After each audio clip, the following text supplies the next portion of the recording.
everybody. It is Tuesday the 13th.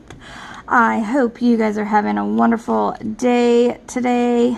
It is like 9:30 in the morning right now. I just got done doing some cleaning, and I took my dogs out for a nice long walk. They got to run around and play, and I got a little exercise in because it was still nice and cool early this morning when I went out, but it is now hot already. So that being said, I do have my air conditioner on in the background, so if that bothers you, I apologize, but it is hot and I don't want to melt. So it stays on. Also, my kids are home and so are my dogs, so you might also hear them in the background. It's just the way life is.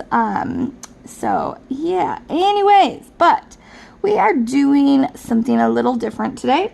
I have not done this before. Today is Tuesday, so it's tips and tricks with your dogs Tuesday. And typically I am, with my dogs and showing you all how to do something or something like that. Today, though, we are doing, we're just going to be doing it different. We're going to be doing a question and answer. So I had posted on one of my videos, or actually two of my videos, that you guys could send me questions and I would answer them for you. I also posted on my Facebook group, and so hopefully if you had a question that you wanted answered, that you got it. And if not, you can leave your questions anytime in the comments below, and I will do my absolute best to get back to you with some information. That being said, I am not a certified dog trainer. I have worked with dogs now for the last 2.5 years. 2 of those years has been working with a certified trainer as her assistant, and I learned a lot of good information. So yeah, I like to pass that information along if I can. And if people want to know, then, I love to share information that might help you make your life easier with your dog and help your dog as well. So just keep that in the back of your head that I am not a certified dog trainer. I am just passing on some good information that I have learned from a dog trainer while working with her and while training lots of dogs. Including my very own Lincoln and Maya, which are the ones that are usually in my videos. Today, they are pooped out, sleeping on the floor in front of me. They played hard, but they're always more tired after they play hard when it's warm outside, just like kids, just like we are. The sun can sometimes just exhaust you more than if it were not hot. So they're kind of pooped out at the moment, sleeping. Hopefully they'll stay that way and my neighbor won't try to come by during this time because she likes to come by a lot, and I swear it's like she has an alarm that says bad timing, go now, or something. I know she doesn't do it on purpose. It seems to be that way, but that's okay. So I will just have to pause it if that happens. So okay, let's get started. First, let me pick these beads up real quick so that I can grab my piece of paper that I have printed out. Where is that? There it is. Okay. Nope, wrong one. I don't want to put it in the wrong one. It was A. Do you guys ever do that when you're working on one? Like, then you forget which one you were working on? Yeah, I've done that before, and I've even, sometimes I've done it and put it in the wrong thing, which is not fun to then have to go and, pick them apart. I saw someone the other day. I felt so bad. I cannot remember who it was, but they posted a picture of all of their drills that were like in something like this, and they had opened up and they were all just mixed up all together. And yeah, my heart ached a little bit for whoever that was, because that is not a fun thing to have to do. So anyways, but keep in mind also, it's morning time, and my voice is always a little raspy in the morning, so I might have to stop and take a drink from, you know, time to time, so which I am going to do now right before I start. Okay. First question is, what got you into dog training? That is an easy one, actually. I started, well, when my daughter was diagnosed with type 1 diabetes, she had some pretty dramatic low blood sugars, and the doctors diagnosed it with not only just diabetes, but high risk type 1 diabetes, because she would go from like 200 to like 40 in a matter of like 20 minutes.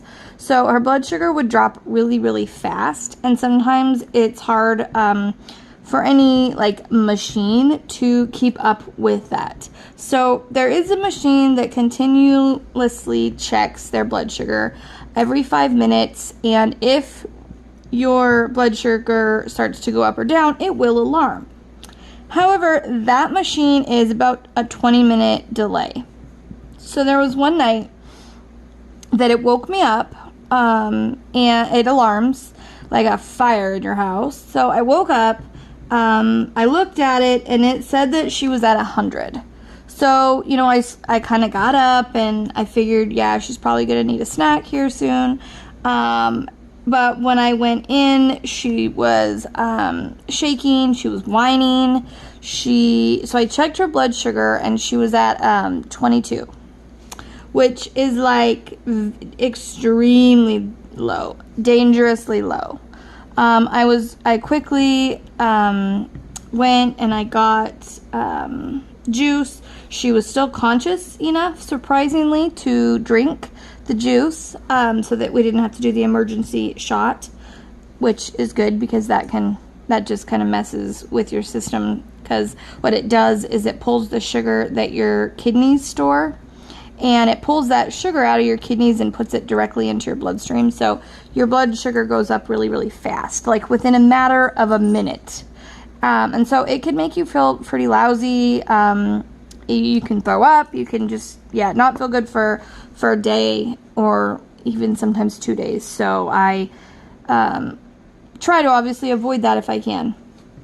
Anyway, so we were able to get it up, but she was having these lows, and during the day, for the most part, she could tell us because she could feel it, but she got to a point where she really couldn't always feel it. And I was talking to the doctor and, you know, asking what else can we do, and he recommended possibly looking into getting a service dog.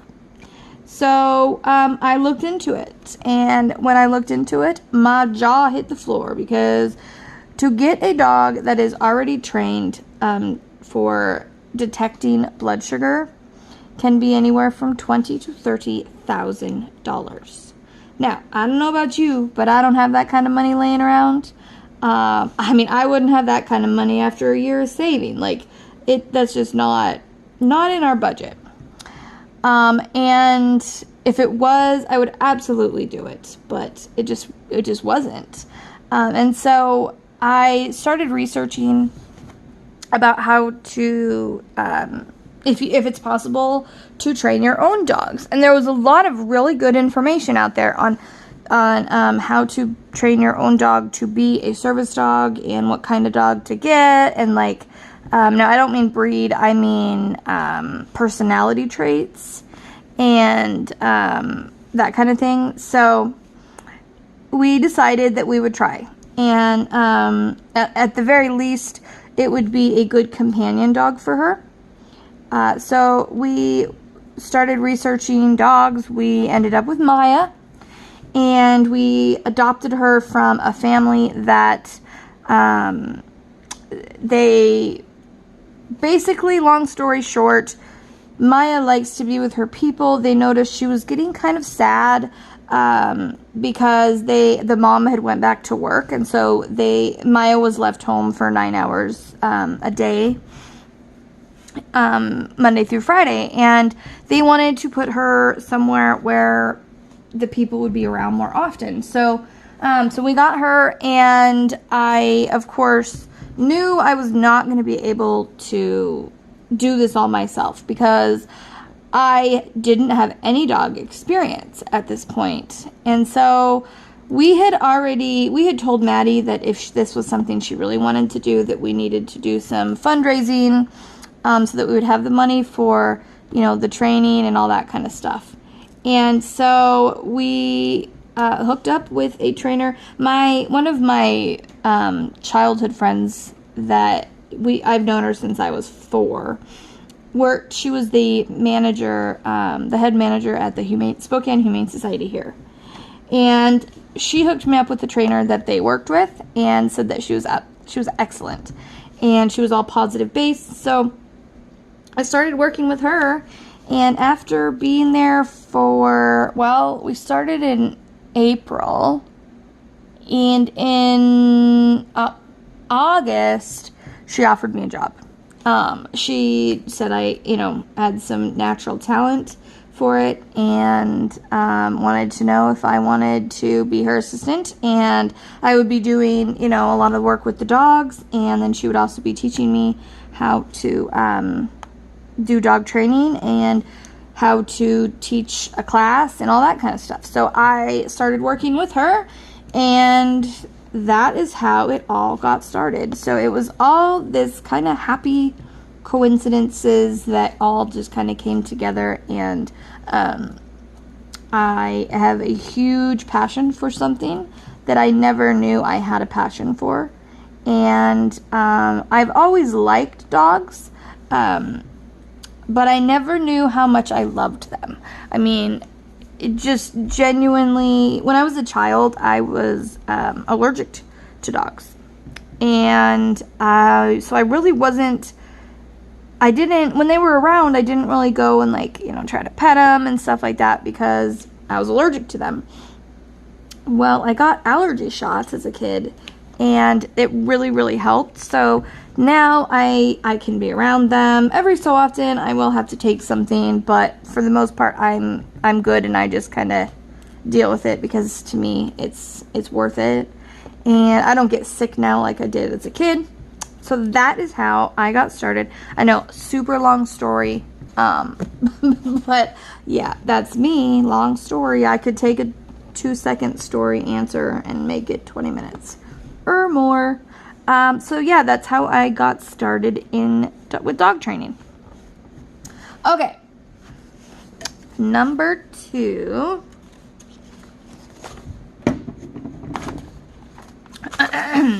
Sorry.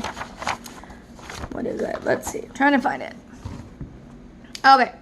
What is your favorite dog breed and why? This is a tough one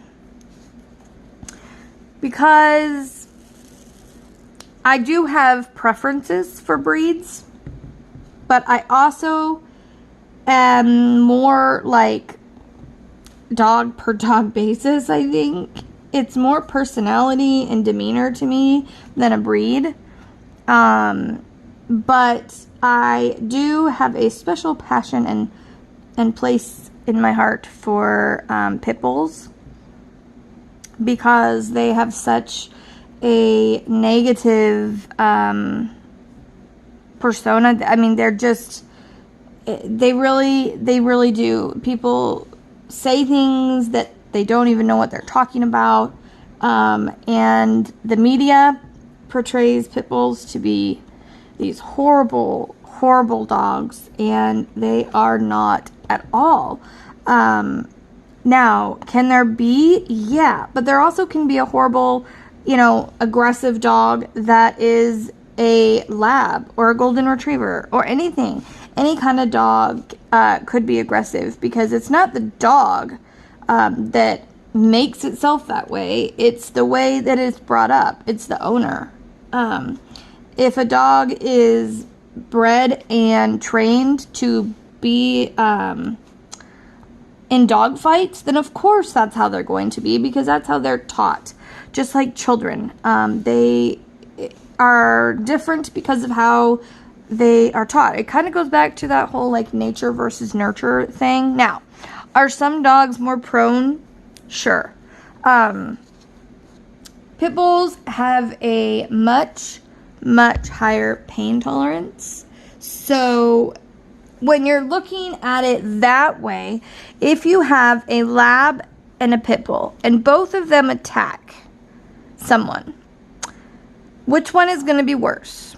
The pit bull, because they are extremely strong. They have a lot of muscle. I don't know, if you've ever seen a pit bull, they have just got a huge amount of muscle. They're bred for fighting. That's what people started breeding them.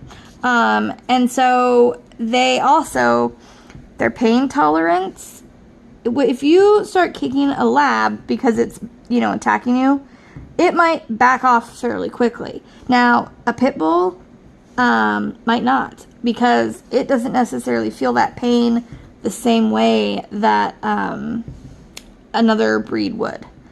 Now, also, people say that pit bulls have that their jaw locks, which is not true. That is a myth.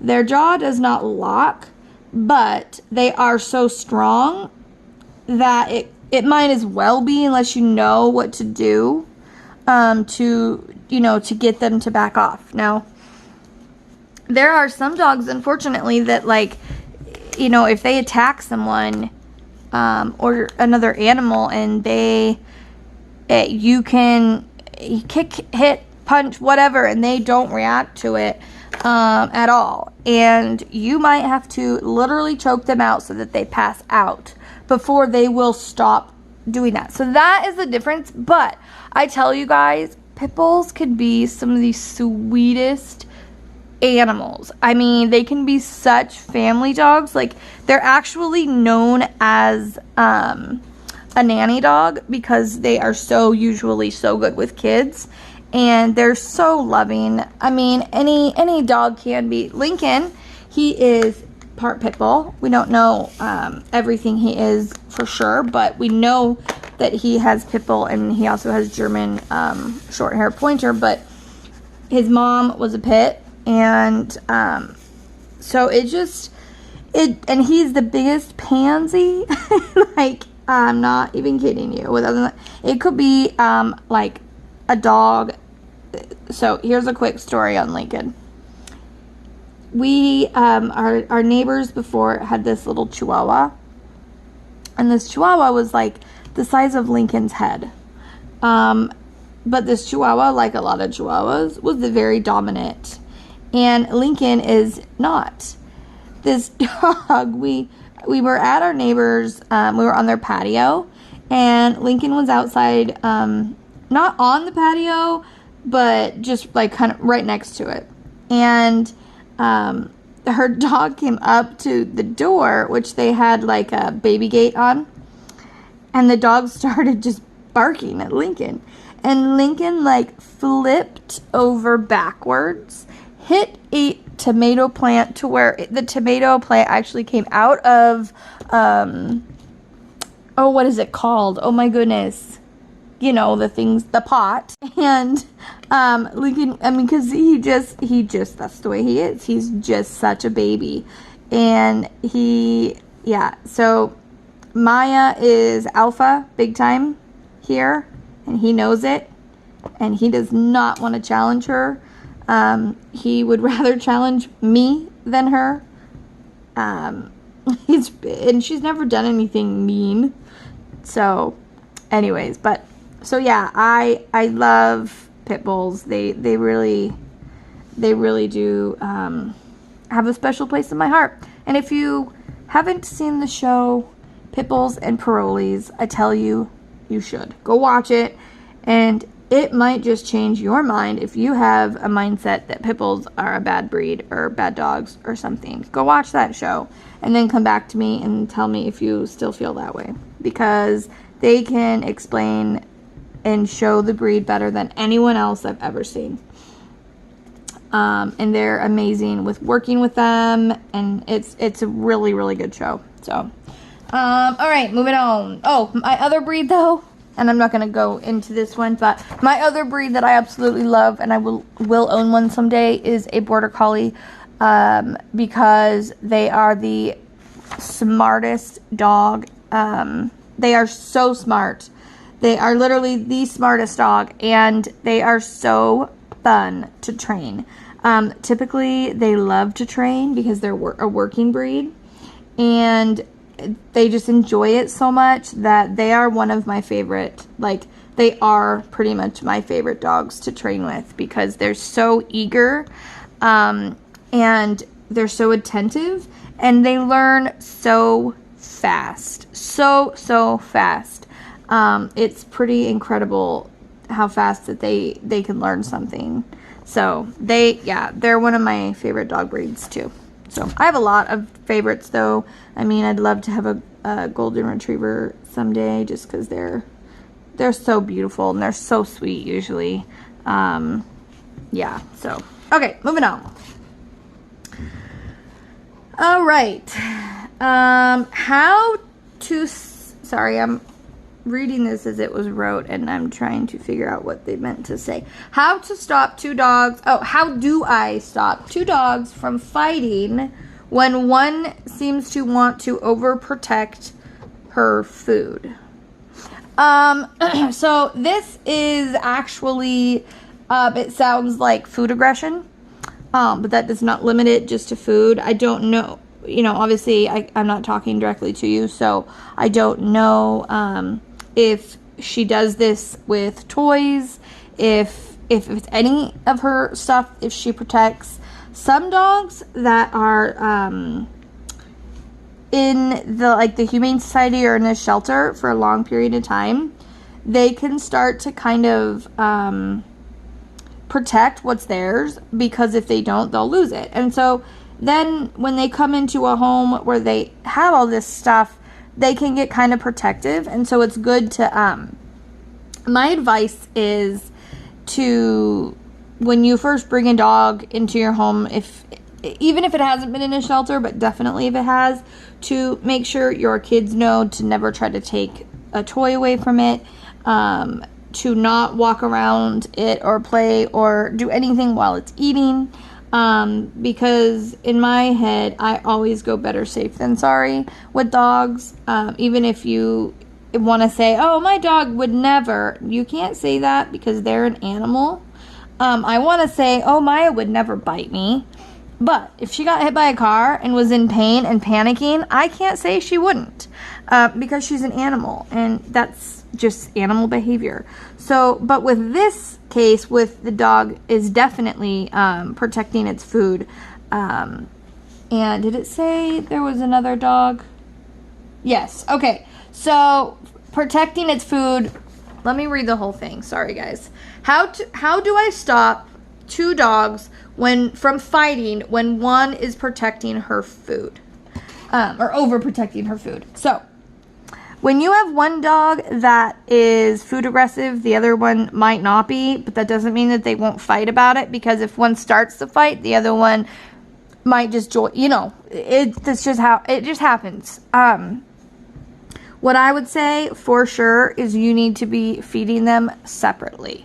And making sure, like with my dogs, neither one of them are food aggressive, but from the beginning, when we brought Lincoln home, he eats in his crate, and Maya eats over by the water dish, and that's just the way that we do it. It's good for dogs to be able to eat around each other, but it's also really good for dogs to be separate, especially in the beginning of getting to know each other, and especially if you have one that is food aggressive. So making sure they are separate. Now, even feeding them separate, I mean supervised, because you might have them eating, hold on, sorry. Just 1 second. Sorry, okay. That's just my daughter's alarm to remember to check her blood sugar. Anyway, so I lost my train of thought. I turned that on earlier, and then she fell asleep, and then and I just checked her before I started, so she's fine. But supervising, because if you have one dog on one side of the house and the other dog's on the other side of the house and they're eating, and that's fine, but what if one of the dog goes like to get a drink or something and the other dog is the one that's aggressive? That could be a fight. So making sure that they're separate while they're eating, and supervising that they're not going by each other's bowls, and then after they're done picking the bowls up, putting them up so that there's no guarding of the bowl itself. Making sure you don't have bones, toys, stuff like that, because I mean, you didn't say this, but if they do it with their food, there's potential for them to do it with treats, with bones, with chews, with toys, with all that kind of stuff. So making sure that you are being safe, and you can work on it, but make sure that in the meantime that you're setting those boundaries so that both the dogs and anybody involved is being safe. Now, next week I can do a little video on some exercises you can do to try to start working with your dog to be more apt to be able to have food and be around other people. I've done this with quite a few dogs, actually, with Link, because Lincoln could care less. And so when you have one that cares a lot, you try to pair it up with one that doesn't care, so that way when you're doing it, one isn't like instigating the other one. So yeah, so my main point being, to answer this question, is don't feed them next to each other, making sure they're separate, making sure they're supervised, picking up their bowls when they're done, picking up their toys, their bones, their chews, unless they have them at the time and you're there to supervise and make sure everything is cool. So that is how I would quickly answer that question. Of course, there's a lot more detail, a lot more stuff you can do to help them along, but yeah, at first, definitely play it safe. Okay, the next question is, do you use a shock collar? No, I do not. I don't. This can be kind of a I cannot talk. You guys know what I'm saying? Yeah, you know what I'm saying. Controversial subject with people sometimes. I do not agree with dog shock collars, because it's not a healthy way to train a dog. When you train, like, all of my methods are positive based, all of them. I don't use choke, I don't use prong collars, I don't use shock collars. They're all positive based. Now, when you use a shock collar, let's take the shocking part out of it. Let's just say that it didn't upset me that it hurts the dog or doesn't hurt the dog, okay? Taking that out of it, dogs are really smart. And when you put that collar on them and you train with them, they might be 100% obedient with it on. But then what happens when it's not on and they know it? Because, like I said, dogs are smart. They can feel if it's on them or not. And so, yeah, I mean, you're not getting reliability when you're using a shock collar. Now, will they learn faster? Probably. But will they do it happily? Probably not. If you look at studies that show a dog that is trained with a shock collar and then a dog that's trained the same thing without, it's pretty evident to see that the one dog is usually obeying more out of fear, and the other dog is doing it happily and excitedly, because it knows it's going to be rewarded and nothing bad happens if it doesn't do it. But if it does, then something good happens. And that is what gets your dog reliability. That also is what gets you a relationship with your dog. When you're training your dog positively, you are building a relationship with your dog. Now, I don't think you're going to build much of a trusting relationship using a shock collar. Now, that being said, there are ways that people can use them that aren't actually injuring or hurting the dog. It's a way of communication between owner and dog. I did a lot of research on this when we first started training Maya. I actually had got one because I did not know much yet at that point. Never used it, but I got one, and then I started researching how, and that's when I decided that I wasn't going to do it. But like I said, there is a right and a wrong way to use it. I just don't agree with it. And that's just my opinion. But, it's like I said, it's an opinion. It's my thought. Everybody has a different thought, and you might say, I did it, and, my dog is super well trained, and we have a great relationship, and that's wonderful. And I'm glad, because that's wonderful. But too many people get them not knowing how to use them, that end up actually using them to hurt the dog, thinking that it's like with a kid, like spanking them, and dogs don't think the same way as kids do. They don't understand. They just know they're being shocked. And so, yeah, that's my opinion. So nope, I do not use them. And I wouldn't advise to use them either. I think you can get just as good of benefits, if not better, without the shock collar. So, okay. Oh, okay, I see.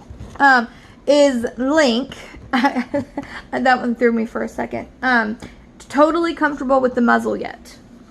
If you watched my video a few weeks back with Lincoln, we were muzzle training him, and actually we are also muzzle training Maya, because this is something I kind of slacked in. I kind of feel that most dogs, actually I think all dogs, should be somewhat muzzle trained, because in situations like I just said, if they got hit by a car and they were at the vet, then the vet would put one on them for safety, because if it hurts, like kids do, if a child is hurt and a doctor starts going at it and they don't understand, they might start kicking, screaming, throwing a fit because they don't want you to touch their owie, Well, a dog does the same thing. They panic, they don't understand what you're doing, and so the vet will use a muzzle for protection.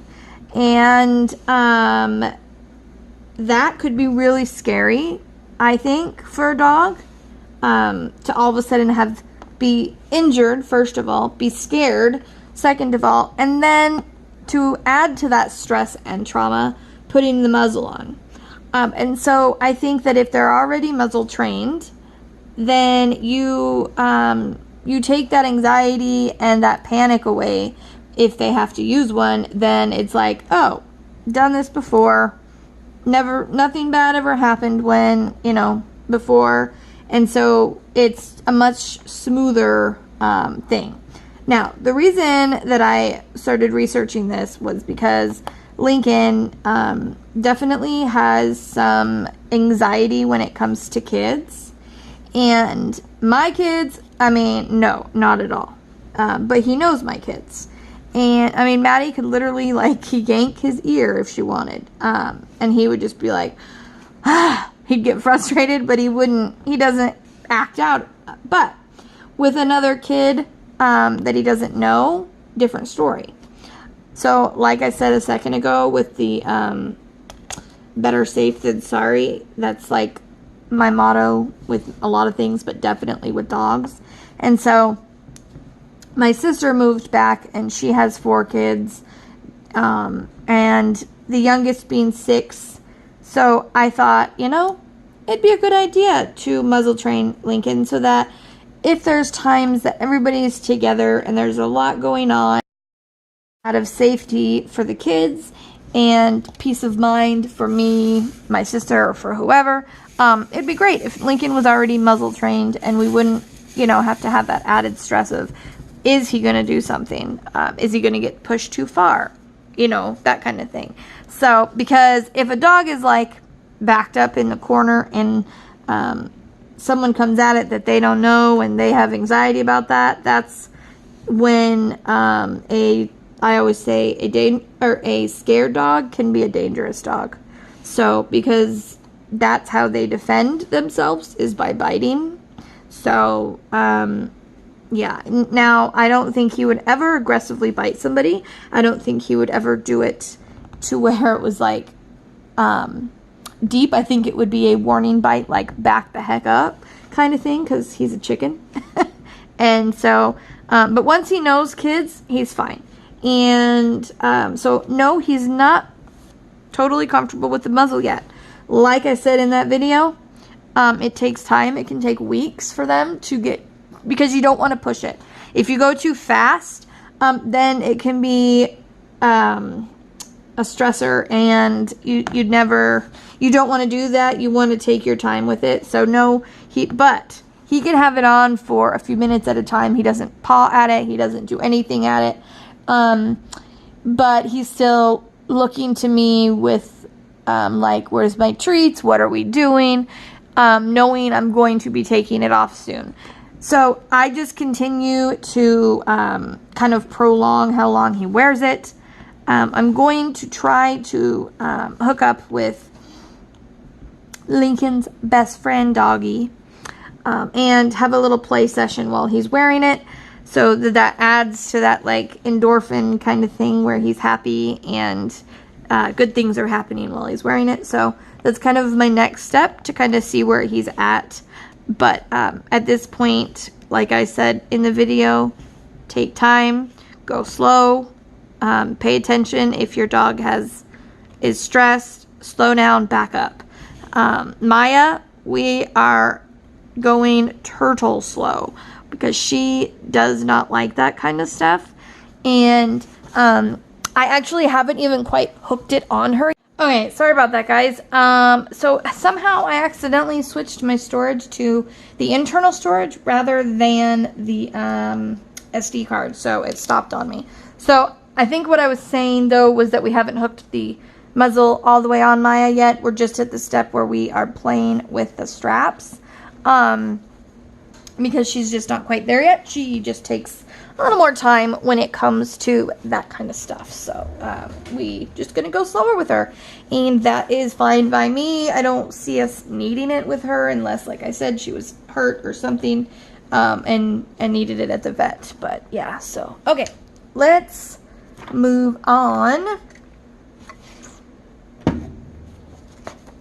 And the next question, I probably won't get through all these questions today.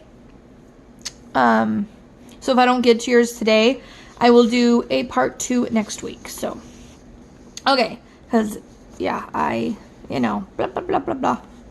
The next one is, my dog Lacey is aggressive with other dogs. Is it possible for her to ever, to be able to play with another dog? That's a hard one to answer without actually seeing how she is with those dogs, because there are aggression. It's more what we call a reactive dog, because some dogs react out of fear, and other dogs, yeah, it can be aggression, but most of the time it's fear. And so, yes, there is a possibility.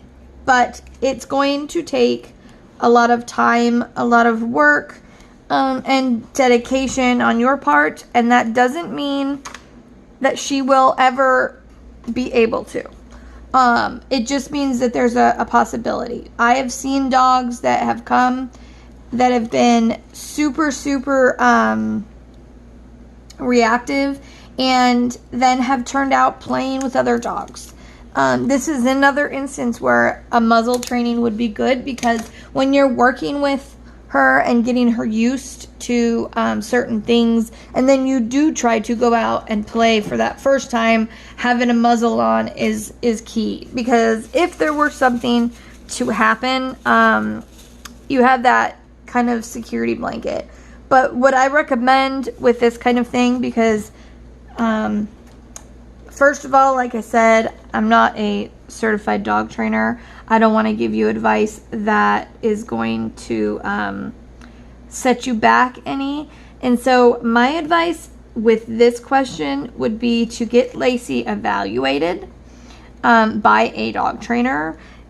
Do some research. I would be more than happy to help wherever you live. Do some research on finding one that is a good trainer, that is a positive trainer, and then getting her evaluated to see where the reactivity is coming from, and then working with that trainer on getting her over that, or at least getting her, a little more comfortable around other dogs, because there, is there a possibility that she will completely recover? Sure, there's always that possibility, but you want, first of all, for her, you don't want every time a dog is around for her to be terrified, because that's where a lot of that reactivity comes from, is fear.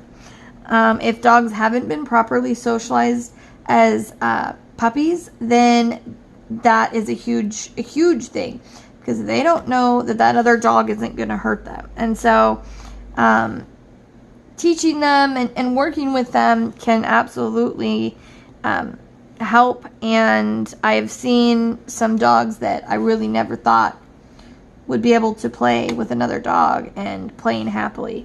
So so don't lose hope, but definitely try to find a trainer in your area that you can hook up with. And like I said, I'd be more than happy to help you do that.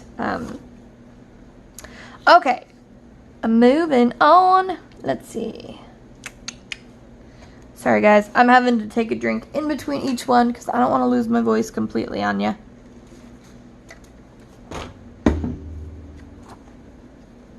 Okay, we are thinking of adopting a dog. When we do, is it bad for the dog to change its name? No. Nope. That is not gonna upset, dogs they don't think like we do. We're, like humans do. People like to humanize dogs a lot, but no, it's not going to upset them. It's not going to cause problems. The only thing is that it already probably, most likely, I can't say for sure, don't know where you're getting the dog, but most likely will have a name that it knows by now. And so you just have to kind of do the work at teaching it the new name so that it can understand, when you're calling it and all that stuff. And I actually have a video on, it's called The Name Game, and that's what the video is called. And it is a great way to teach your dog its name, whether that being it's a puppy and it's, its first name, or it's had a name for a long time. Maya, when we got her name was Maya. Me and Maddie both really liked that name, so we kept it. But Lincoln, he was Osa. My bad. Don't kill me, Stephanie. He was Osa, and because he was with a trainer at the beginning of his life, he had a lot of name training. So he knew his name Osa very, very well. But I wanted to change it to Lincoln, and we did pretty smoothly, pretty easily. We just played the name game a lot, and he knows his name very, very well now. So, yeah, changing its name, not a problem at all. That's part of the fun of getting a new dog, is getting to pick a name and all that stuff. Okay, where were we? Okay, let's see. This next question. How to get a dog to, or how do I get my dog to stop chasing squirrels? Well, Melissa, if you find out, let me know. I don't have an answer for this one. I know how you can help, but I can't pretend I know, because Maya, that is the one thing that we have not been able to fully train out of her. She is obsessed with squirrels. Obsessed. Loves them. Now, we didn't know at first if she loved them, like wanted to eat them, or just kind of wanted to play with them. We weren't really sure until one day I was walking home from the field. I wasn't really paying attention. I was holding the leash, but barely. And a squirrel ran about 2 feet in front of us. And she, of course, ran after it. The leash went right through my fingers. At that point, it really doesn't do a lot of good to be yelling at her because she don't hear that anyways. And so I kind of just waited it out a little bit. And the squirrel kind of ran back and then forth and then back. And it got kind of mixed up, I think, and just stopped. Like, just stopped right in front of her. And I'm like, oh, crap. Like, that squirrel is goner. And it was so cute. I wish I had been recording it. Maya bent down to it. If this was the squirrel and this is Maya's face, she bent down to it and she went like that, like, move, let's go, run, I want to chase you. And yeah, and so then I was able to kind of grab her, but she just wants to chase it. It was hilarious. She did the exact same thing to the squirrel that she does with the cat when she wants to play with the cat. She kind of just bonks it with her nose, like, keep going. And yeah, so at least I know she didn't, like, want to eat it, because that squirrel would have probably been a goner that day if she did. But no, I mean, the things I would say is you can, what we did with Maya, and it has improved, she's much improved, but it's not gone. She still likes to look, and she would still go after them if she could. But while on a leash, you don't want your dog all of a sudden yanking your arm off because they're going after a squirrel, or you don't want your dog to run in the middle of the road, get away from you because there's a squirrel, all that kind of stuff. So there are things you can do to work on that when you are walking the dog especially, but learning leave it. So with Maya, if I see a squirrel around, before I try to catch it before she even sees it, and I will immediately say leave it, and I will say no squirrel, because she knows the word squirrel, and she knows the word no, and she also knows the word leave it, and so I will continuously remind her to leave it, and when she does and she pays attention to me, she gets rewarded. And so I can kind of do maybe a little video on that too. But how to get it completely out of them, I don't really know if there is a way. I mean, there probably is, but it might take years, because that is something that we still, if I were to say one thing that we have not been able to get out of her through training is her squirrel addiction. So, okay, the next question is, how to teach my dog to not jump on me and people when I have guests over. This is another one. It's hard to just like verbally answer it. I can try to do a kind of like a simulation video, or maybe I can borrow. We have a neighbor that has a puppy. Maybe I can even borrow the puppy, because I know they have not done any training with the dog. I know this because one day it got away from the little boy who had it, and it ran right over to me and was jumping all over me, and so maybe I can even borrow their dog and they'll get some training with it. So but the only thing I can say verbally to tell you is, dogs jump on you usually because they want your attention, and dogs lick each other and kiss each other's faces, and they smell each other and all that. And so a dog, when they jump on you, they're excited usually, is the reason. They're excited, they want to get to your face, they want to lick your face, and so, something you can do to help train your dog not to do that is to basically turn around and do nothing. Just turn around, because they're not going to want to continue doing it if it's boring. If they're not getting anything out of it, then they're not going to want to do it. The other thing you can do is, and this works fairly well. Lincoln, since he was like 4 months old, has not jumped on one person.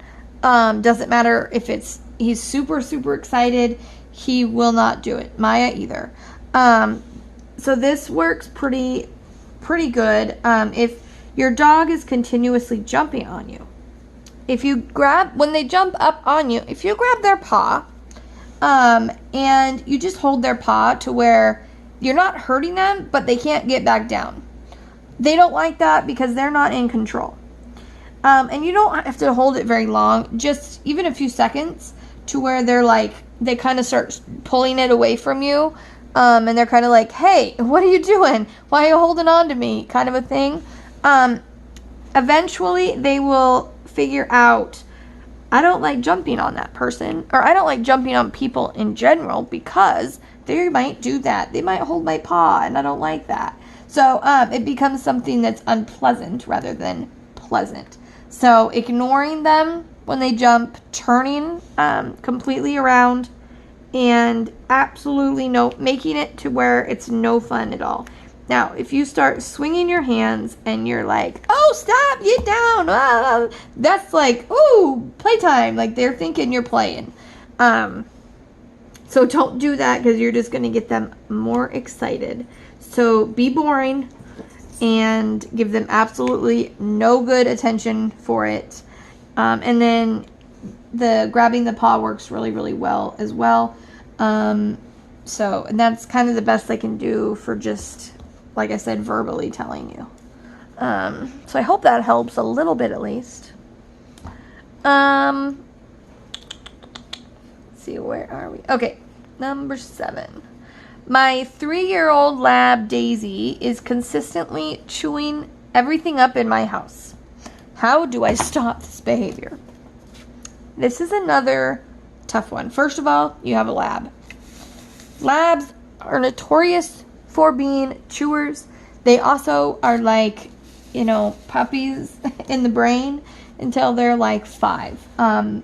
They just have more of that excitability, puppy brain for longer, which with puppies comes chewing. But you can't really train that out of them, but you can do things to help.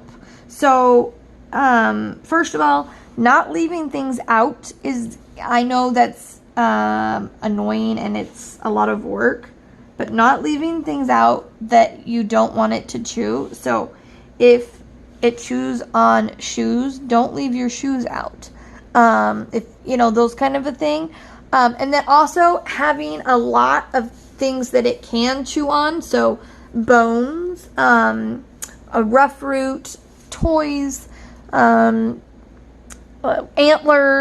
all sorts of different things. There's a lot of different things you can use, and if you want some examples, you can message me later and I can help you out. But there are tons of things that they can chew on. Now, the other thing is sometimes dogs chew more because they're bored. They don't have anything to do, and so they chew. And so a dog that's bored is always going to be more of a nuisance, because they're going to be getting into things. They're going to be doing things that you do not like because they're bored. A bored dog is usually not a well-behaved dog. And so doing things to help that boredom, getting them out of the house, exercise physically and mentally is huge. Seriously, 15 minutes of mental training with a dog is like an hour of physical training with a dog. So getting them using their brain, doing nose work, because I know some people have physical disabilities that they cannot get out with their dog, and that's just, there's nothing that you can do about that, but there are things you can do around your house without really having to move around much that your dog can get a huge enjoyment out of, and then will really help. So like today, I took my dogs over to the field that we always go to, but I went to a new area, which then means to them new smells. New smells means endorphins for the brain. It's super enjoyable, and then they are so much more content. They had a good play session over there, and they got a new place to smell and roam around, and they're both sleeping in front of me like babies. I mean, and Lincoln, like I said, he's a puppy. He's only 2 years old. So, making sure your dog has somewhat of stimulation will really, really help that chewing. And then also, if you're gone out of your house, crate. Put them in a crate, train them so that, they don't, because a crate should never be punishment. My Lincoln, he loves his crate. He's in there right now sleeping. The crate's like right in front of me, and he loves his crate. And actually, if he gets in trouble, he doesn't usually get sent there, but he goes there because it's like his safe place, and so a crate is super helpful if you can't be supervising them, putting them in the crate so that they cannot be chewing up. That will also really help, because I know this can be a very stressful thing when your dog is chewing up everything in your home, and obviously puppies chew, so making sure they have something that they can chew on, that they're allowed to chew on, and that they want to chew on. That's the most important thing for that. Okay, next question. Let's see, where are we on time here? I don't even know. Okay, yeah. So this is going to be the last question today.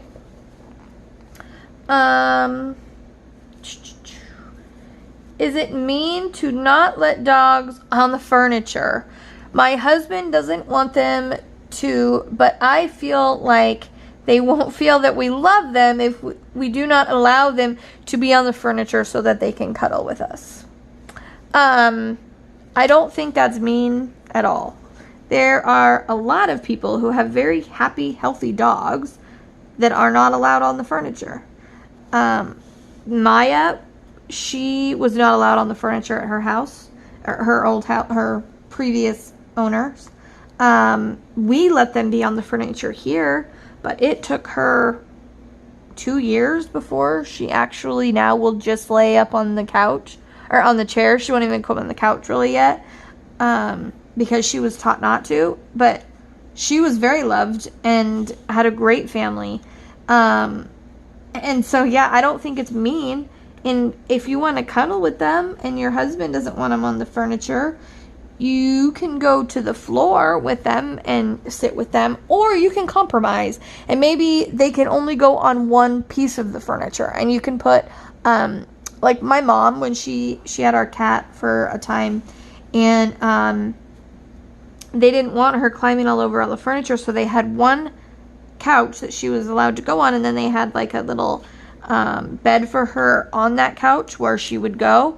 So maybe if you could try compromising maybe with your husband, and he'd be okay with them maybe on like one piece of furniture, and your dogs are taught like that's where they can go if they want to be up there. You can put a piece of like bedding for them on that on your furniture so that they're not directly laying on it, or you could even put a sheet down or something if it's the dog hair that's bothering him. You can put a sheet over it and they can lay in that particular area. Because dogs are easily trained that, I can lay here, but not here. I mean, Lincoln thinks he has us trained that he gets to lay in his spot. And if you're laying in his spot, he will try to get you out of it. And so but no, I don't, to your question about do I think it's mean? No. Remember, I said something about this earlier. Remember that they're dogs, they're not humans. And yes, we all do this. We all try to humanize our dogs to make them think the way we think, but they're not thinking like, oh, you know, she's so mean that she won't let me sit with her. You know, she must not love me. No, they don't think that way. I'm sure they'd be happy with them sitting in front of you or next to you and petting them. I mean, yeah, so no, I don't think it's mean at all, but I do think that you could compromise. I mean, I'm one of those people, I let my dogs on the furniture. I really don't care. I like to cuddle with my dogs, but my mom, she would never let dogs on the furniture, ever. And that's just the difference between, you know, two different people. So, nope, I think dogs will be fine either way. Get a bed for them on the floor. You know, there's some really, really comfortable dog beds.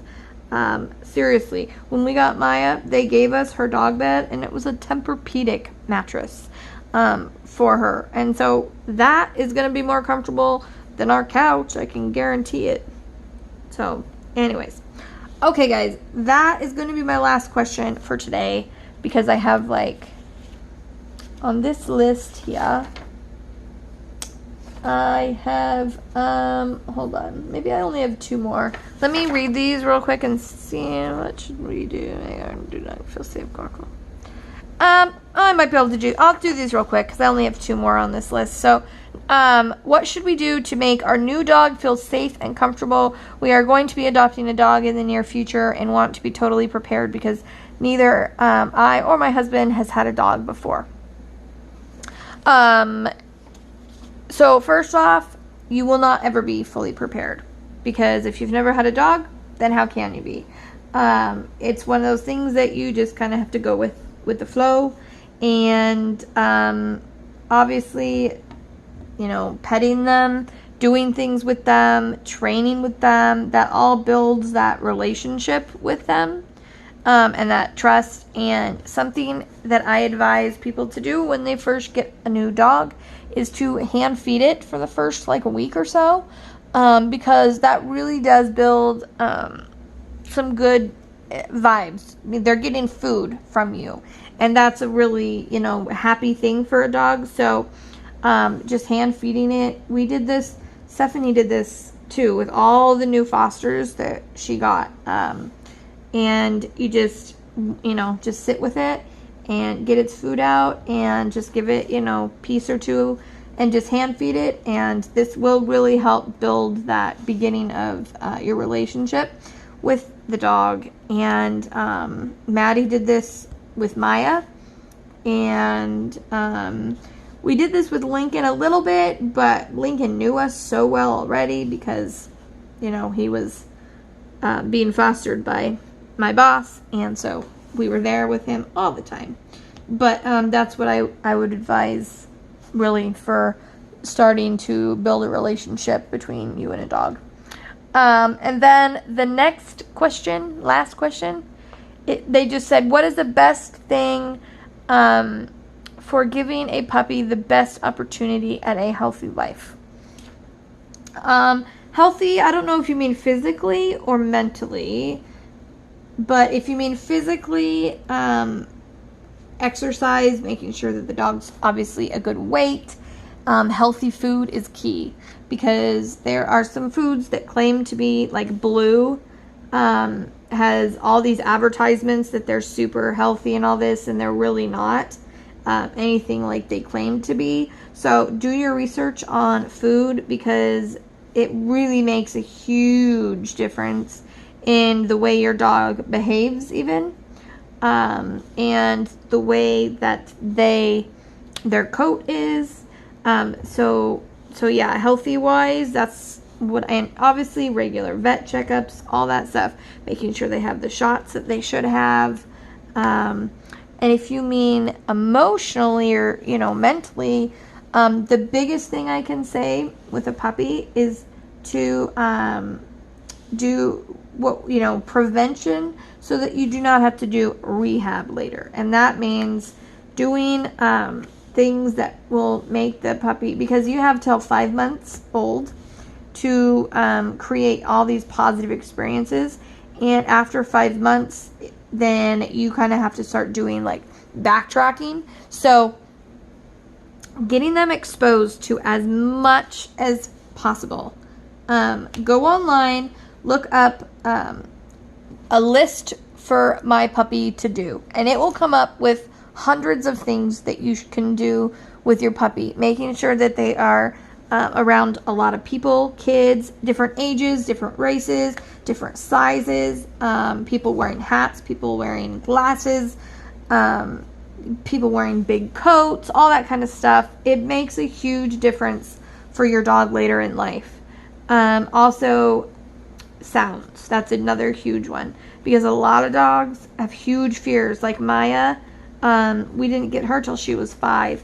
She has a huge fear of sounds. Now, she's gotten tremendously better. Like now she can be in a thunderstorm and not even care, where before when we first got her, she would just sit there and shake. And so making thunderstorm sounds, like an app on your phone or something like that, thunderstorms, hair dryers, tools around your house, tinfoil crinkling, all those kind of sounds that are, that they're going to be exposed to in life, banging sounds, just, and a good way to do that is exposing them while you're giving them treats and holding them, petting them, and all that kind of stuff, so that they're getting those positive vibes while something else is going on. Like, some dogs are really scared of the vacuum. Lincoln was so not scared of the vacuum when we first got him. He stuck his nose up to the end of the vacuum. Now he won't do that, but he still doesn't care about, the vacuum. We used the shop vac around him all the time as a puppy, and power tools and all sorts of different sounds, and those things don't really faze him now because he was exposed to it a lot. And so those are the things that you want to do with a new puppy, physically and mentally. And obviously getting with a trainer would be, wonderful. Doing a puppy program. My boss, Stephanie, has a wonderful puppy program. I will try to link her in the description below, because you can do that even if you're not in our city, because she does videos. So she does a different thing that you do each week with your puppy, and so you don't have to live here to do her puppy program. And her puppy prep program is amazing, and I very, very highly suggest that when you're getting a new puppy. So that is all for today. I hope you guys enjoyed this. I know we kind of went a little longer than anticipated. And if you guys have more questions, go ahead and leave them in the comments below. If you want me to do more videos like this, answering questions, let me know that. Giving it a thumbs up if you enjoyed the video. If not, that's okay too. But I hope you guys have a great day. There was something else I was going to say, and now I can't remember what it was. So I don't know. If I remember later, I'll tell you on a different video. But I hope you guys have a wonderful day. And don't forget, you are braver than you believe, stronger than you seem, and smarter than you think. And don't forget to keep on shining. Bye, guys.